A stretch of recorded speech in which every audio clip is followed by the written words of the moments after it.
Sir, Iran versus America இந்த விவகாரம் வந்து தொடர்ந்து ஒரு வாரத்துக்கு மேலே பேசுபொருளாக போயிட்டு இருக்கு.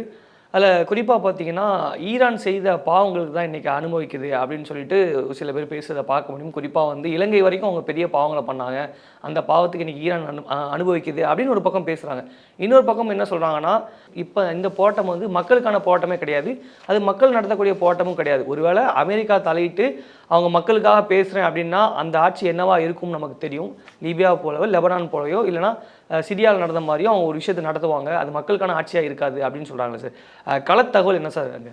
இப்போது டிசம்பர் 28 அந்த ஈரானுடைய நாணயம் இருக்குல்ல ரியால், அதனுடைய மதிப்பு வீழ்ச்சி அடையுது, ரொம்ப தலைகீழ வீழ்ச்சி அடையுது. அது எவ்வளோ சொல்கிறாங்கன்னா ஒரு டாலருக்கு ஒரு மில்லியன் ரியால் என்ற அளவுக்கு அது வீழ்ச்சி அடையுது.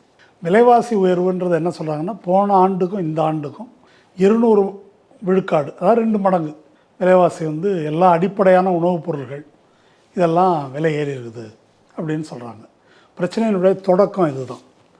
பிரச்சனை எங்கே முதல்ல ஆரம்பிக்குதுன்னா பஸாரில். டெஹ்ரானில் வந்து பஸாருன்றது முக்கியம், கடைவீதி.